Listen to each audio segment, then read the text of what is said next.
अभिनेता सैफ अली खान पर 15 और 16 जनवरी के दरमियान रात जानलेवा हमला हुआ था। सैफ के शरीर पर 6 गहरे जख्म आए थे।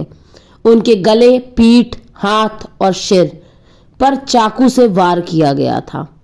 पीठ में चाकू का टुकड़ा भी फंस गया था, जिसके बाद मुंबई के एक नामी अस्पताल में उनकी सर्जरी हुई। अब सैफ अस्पताल से डिस्चार्ज होकर घर भी लौट आए हैं।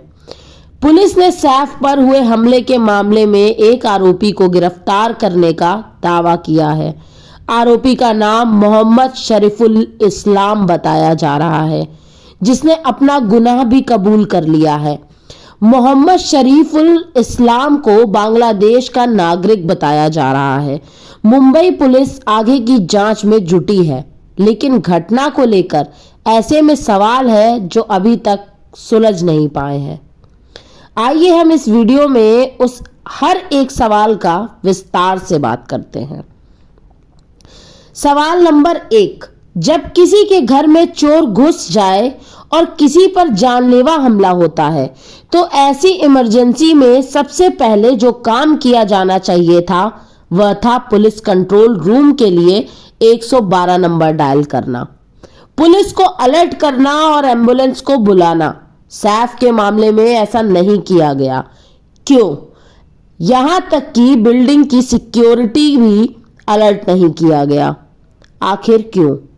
सवाल नंबर 2, सैफ अली खान बांद्रा के जिस 12 मंजिला अपार्टमेंट में रहते हैं वहां तगड़ी सुरक्षा है, तो बिल्डिंग की सुरक्षा करने वाले लोग रात के 2 बजे तक अजनबी को बिल्डिंग में घुसने कैसे देते हैं? अपार्टमेंट के सुरक्षा गार्ड घटना के बाद बिल्डिंग से बाहर निकलते हुए किसी अनजान शख्स को भी नहीं देख पाए। ऐसा कैसे मुमकिन हो सकता है? तीसरा सवाल, सिक्योरिटी गार्ड के अलावा मुंबई के करीब हर बिल्डिंग में इलेक्ट्रॉनिक सर्विलांस है। हर जगह सीसीटीवी कैमरे लगे हैं। तमाम सोसाइटियों में एंटर करने वाले हर शख्स की mobile app based recording system है। क्या इसका मतलब यह है कि घुसपैठिए को पता था कि सर्विलांस सिस्टम को कैसे बाईपास करना है? अगर हां, तो इसका मतलब यह होगा कि सैफ के अपार्टमेंट सिस्टम से पूरी तरह वाकिफ था। सवाल नंबर 4, हमलावर को कैसे मालूम था कि उसे 4 मंजिलों में से किस मंजिल पर जाना है और कहां जाना है? परिवार के करीबी सदस्यों और घर के कर्मचारियों के अलावा बहुत से लोगों को नहीं पता होगा कि खान और उनका परिवार किस मंजिल पर रहता है। इससे यह संदेह भी पैदा होता है कि शायद घुसपैठिए को घर के लेआउट के बारे में भी पता था और वह इससे परिचित था। सवाल नंबर 5, अगर हमलावर वाकई चोर था तो उसने कुछ भी चुराने की कोशिश क्यों नहीं की? क्योंकि सैफ की पत्नी करीना ने भी पुलिस को बताया है कि घर में खुले में ज्वेलरी और कीमती सामान रखे हुए थे, लेकिन उन्हें छुआ नहीं गया है। इससे साफ है कि हमलावर कुछ भी लूटने की तैयारी के साथ नहीं आया था, जैसा कि आरोप लगाया गया है। सवाल नंबर 6, सैफ अली खान को जिस तरह की चोटें लगी थी, उनसे ऐसा लगता है कि ये चोटें किसी घुसपैठिए या चोर द्वारा खुद को बचाने या भागने की कोशिश करने से नहीं लगी है। सैफ को गंभीर चोटें आई थी और ऐसा लगता है कि ये गुस्से में या जानबूझकर दी गई हैं। एक चोर या घुसपैठिए जिसे पुलिस आरोपी बता रही है, वह भागने के लिए 1 या 2 बार चाकू मार सकता है। ऐसे हालत में लगी चोटें अलग किस्म की होती हैं और सैफ को लगी चोटों जैसी तो बिल्कुल भी नहीं। और हमारा सवाल नंबर 7 है, बताया गया है कि जिस वक्त सैफ पर हमला हुआ था उस वक्त घर में कम से कम 10 एडल्ट थे, तो कोई अनजान शख्स वहां से भागने में कैसे कामयाब रहा, खासकर सैफ पर जानलेवा हमला करने के बाद?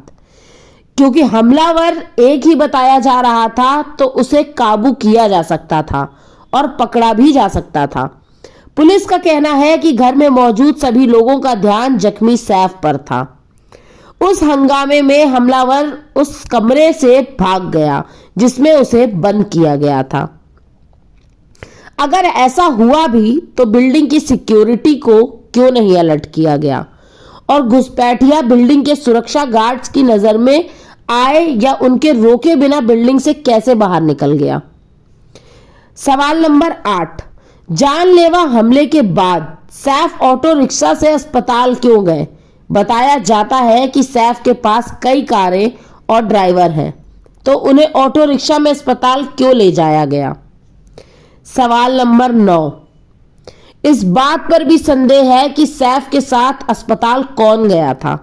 पहले खबर आई कि सैफ का सबसे बड़ा बेटा इब्राहिम अपने पिता को लेकर अस्पताल गया, जबकि बाद में ऑटो रिक्शा के ड्राइवर ने बताया कि ऑटो रिक्शा में सैफ के साथ 7 साल का बेटा तैमूर था।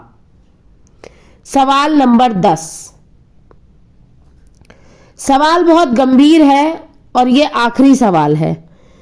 सैफ पर हमले वाली घटना के बाद एक संदिग्ध का फोटो जारी किया गया था, जो सैफ के अपार्टमेंट की सीढ़ियों से उतरते समय सीसीटीवी में नजर आया था।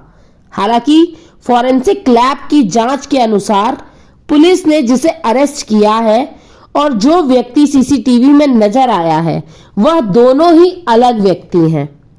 फॉरेंसिक लैब की रिपोर्ट के अनुसार दोनों के चेहरे की बनावट अलग अलग है, दोनों की हाइट, फेस सब कुछ अलग है। ऐसे सवाल यह उठता है कि पुलिस ने जिस शख्स को गिरफ्तार किया है उसकी शक्ल घटना वाले दिन सैफ के अपार्टमेंट की सीढ़ियों से उतरते हुए देखे गए व्यक्ति से अलग क्यों है। मुंबई पुलिस को जल्द से जल्द इन सवालों के जवाब तलाशने होंगे ताकि यह